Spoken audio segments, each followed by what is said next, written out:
Cabin crew, അതായത് air hostess പഠിക്കാൻ നിൽക്കുന്ന കുട്ടികൾക്ക് മാത്രം പറ്റുന്നതാണോ? ആളുകൾക്ക് പറ്റൂലേ? +2 കഴിഞ്ഞേക്കാൻ നിങ്ങൾക്ക് ക്യാബിൻ ക്രൂ ആകാൻ പറ്റുമോ?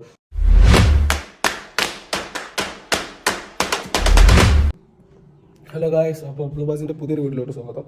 അപ്പോൾ ഇന്നത്തെ വീഡിയോ എന്താണെന്ന് വെച്ചാൽ ഈ +2 കഴിഞ്ഞിട്ട് ഈ ക്യാബിൻ ക്രൂ, അതായത് എയർ ഹോസ്റ്റേഴ്സ് പഠിക്കാൻ നിൽക്കുന്ന കുട്ടികൾക്ക് കുറേ ഡൗട്ടുണ്ട്. അതായത് കുറേ ഡൗട്ടാണെന്ന് വെച്ചാൽ +2 കഴിഞ്ഞേക്കാൻ നിങ്ങൾക്ക് ക്യാബിൻ ക്രൂ ആകാൻ പറ്റുമോ, അല്ലാന്നുണ്ടെങ്കിൽ BBA ഏവിയേഷൻ എടുക്കണോ, അതുപോലെ ഇത് ആണുങ്ങൾക്ക് മാത്രം അല്ല പെണ്ണുങ്ങൾക്ക് മാത്രം പറ്റുന്നതാണോ, ആണുങ്ങൾക്ക് പറ്റൂലേ എന്നൊക്കെയുള്ള കുറേ ഡൗട്ടുകളും കാര്യങ്ങളുണ്ട്. ഇതിൻ്റെ പാക്കേജ് എങ്ങനെയാണ്, ഡ്യൂറേഷനും കാര്യങ്ങളൊക്കെ വരുന്നതിൻ്റെ കുറേ ഡൗട്ടുകളുണ്ട്.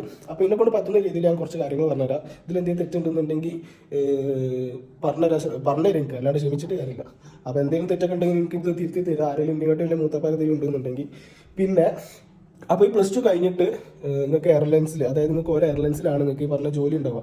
എയർ ഇന്ത്യ, അതുപോലെ ഇൻഡിഗോ, ഇങ്ങനെ കുറേ കിട്ടുന്നുണ്ടാവില്ല. ഇതിൽ ഏതെങ്കിലും എയർലൈൻസിലാണ് നിങ്ങൾക്ക് ജോബ് ഉണ്ടാവുക, ഈ പറഞ്ഞ ക്യാബിൻ ക്രൂ എയർ ഹോസ്റ്റേഴ്സ്.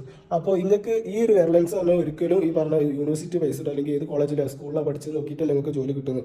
അവരുടേതായ റിക്രൂട്ട്മെൻറ്റ് എങ്ങനെയാണെന്ന് വെച്ചാൽ അവരുടേതായ ഒരു ടെസ്റ്റ്, ഇൻ്റർവ്യൂ കാര്യങ്ങളൊക്കെ വെച്ചിട്ടാണ് വരുന്നത്. പക്ഷേ എങ്കിൽ പോലും നിങ്ങൾക്ക് ഈ +2 കഴിഞ്ഞേക്കാൻ നിങ്ങൾക്ക് പോവാം. പക്ഷെ പോകാൻ നിൽക്കണ്ട. കാരണം എന്താ വെച്ചാൽ ഇപ്പോൾ തന്നെ സിംഗപ്പൂർ എയർലൈൻസിൽ എനിക്ക് കൊണ്ട് ഡിഗ്രിയാണ് ക്വാളിഫിക്കേഷൻ. അതിന് പുറമെ പോലെ ടെസ്റ്റും കാര്യങ്ങളും ഞാൻ പറഞ്ഞ ഇൻ്റർവ്യൂ കാര്യങ്ങളൊക്കെ ഉണ്ടാവും. പക്ഷേ ബാക്കിയുള്ളതിനൊന്നും ഇപ്പോൾ +2 മതി. പക്ഷേ എങ്കിൽ പോലും നിങ്ങൾ +2 മാത്രമായിട്ട് പോകണ്ട. കാരണം ഇൻ കേസ് എന്തെങ്കിലും കാരണം കൊണ്ട് നിങ്ങൾക്ക് ഈ എയർലൈൻസിൽ കയറാൻ വിചാരിച്ച് ജോലി ചെയ്യാൻ പറ്റില്ല എന്നുണ്ടെങ്കിൽ അത് എങ്ങനെയാണെന്ന് വെച്ചാൽ നമ്മളെ ക്വാളിഫിക്കേഷൻ ബേസ്ഡ് അല്ല. നമുക്ക് പണി അറിഞ്ഞാലും നമുക്ക് ചില കാരണം കൊണ്ട് നമുക്ക് പോകേണ്ടി വരും. അതായത് സ്കിൻ ഡിസീസ്, ഇപ്പോൾ എയറോസ്റ്റേഴ്സ് സ്കിൻ ഡിസീസ്, അതുപോലെ വെയിറ്റ്, ഹൈറ്റ് ഒക്കെ പ്രശ്നമാണ്. അപ്പോൾ ആ ഒരു കാരണം കൊണ്ട് എന്തെങ്കിലും ഇപ്പോൾ സ്കിൻ ഡിസീസ് ഒക്കെ വന്നാൽ നമുക്കൊന്നും ചെയ്യാൻ പറ്റില്ല. വെയിറ്റൊക്കെ ആണെന്നുണ്ടെങ്കിൽ നമുക്ക് കുറക്കാം. അപ്പോൾ ഇൻ കേസ് എന്തെങ്കിലും കാരണത്തിൽ നമുക്ക് അവിടെ നിന്ന് ഇറങ്ങേണ്ടി വരികയാണെന്നുണ്ടെങ്കിൽ നമുക്കിപ്പോൾ നിങ്ങൾക്ക് എയർപോർട്ടിൽ തന്നെ ജോലി ചെയ്യണമെന്നുണ്ടെങ്കിൽ നിങ്ങൾക്ക് BBA ഏവിയേഷൻ എടുക്കുന്നത് നല്ലതാണ്. അല്ലാന്നുണ്ടെങ്കിൽ ഏതൊരു ഡിഗ്രി എടുക്കുന്നത് നല്ലതാണ്. മറ്റേത് നിങ്ങളിപ്പോൾ ഒരു 4-5 വർഷക്കാലം നിന്നിട്ട് നിങ്ങൾക്ക് ഇതുപോലെ സ്കിൻ ഡിസീസ് കാര്യങ്ങൾ വന്നാൽ നിങ്ങൾക്ക് ജോലി പോയി നിങ്ങൾ ആ 12th ക്വാളിഫിക്കേഷൻ വെച്ച് നിങ്ങൾക്ക് ഒന്നും ചെയ്യാൻ പറ്റില്ല. നിങ്ങളിതുപോലെ യൂട്യൂബ് ചാനൽ തുടങ്ങിയിരിക്കേണ്ടി വരും.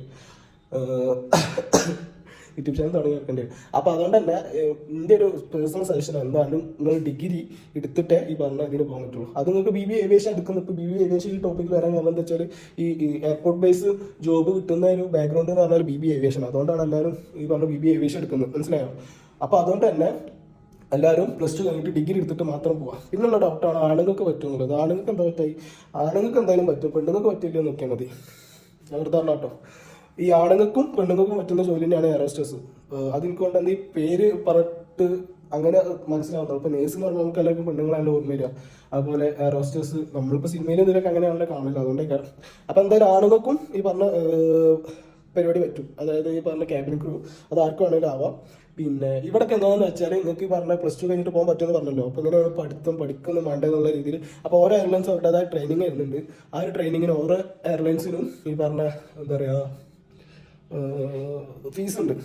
ഈ പറഞ്ഞ എൻട്രി ഫീസ് അല്ല, ട്രെയിനിങ് ഫീസാണ്. അപ്പോൾ ആ ട്രെയിനിങ് ഫീസ് എത്രയാണെന്ന് വെച്ചാൽ ആ ഒരു ഫീസും പിന്നെ അതിൻ്റെ സ്റ്റേപ്പൻ്റെ കൂടി കൂടിയിട്ട് നിങ്ങൾക്ക് ഓരോ ദിനം ഓരോ കാലയളവുണ്ട്. ഇപ്പോൾ 3 വർഷമാണ് നമുക്ക് ഇൻഡിഗോയിൽ 3 വർഷം പണി എടുക്കുകയാണെന്നുണ്ടെങ്കിൽ നമ്മൾ ട്രെയിനിങ് പൈസയും അതിൻ്റെ സ്റ്റൈപ്പൻഡ് എത്ര % നമുക്ക് വർഷം കൂട്ടിക്കാണ്ട് കിട്ടും. പക്ഷേ അതിനെക്കൊണ്ട് 60,000-50,000 എന്തോ ആണ് ഇൻഡിഗോയിലൊക്കെ വരുന്നത്. അതുപോലെ തിരിച്ച് കിട്ടാത്ത ഈ 3 വർഷം നിന്നാലും തിരിച്ച് കിട്ടാത്ത എയർലൈൻസ് ഉണ്ട്, കുറേ എയർലൈൻസ് ഉണ്ട്. എനിക്ക് അതിനെ കുറിച്ചൊന്നും അറിയില്ല. ഈ ആകെ നമുക്ക് എയർ ഇന്ത്യ, ഇൻഡിഗോ ഒക്കെ അല്ലേ. അപ്പോൾ അതന്നെ. അപ്പോൾ ഇതിൻ്റെ ഈ ഒരു കാലം ഇപ്പോൾ 3 വർഷത്തെ ഡ്യൂറേഷൻ്റെ ഇടയിൽ നമ്മൾ വേറെ എവിടെയെങ്കിലും കമ്പനിക്ക് പോകാന്നുണ്ടെങ്കിൽ ആ സ്റ്റൈപ്പൻഡ് കിട്ടില്ല, അല്ല നമ്മൾ കൊടുത്ത പൈസ റിട്ടേൺ കിട്ടില്ല എന്നുള്ളൂ. ഓക്കെ.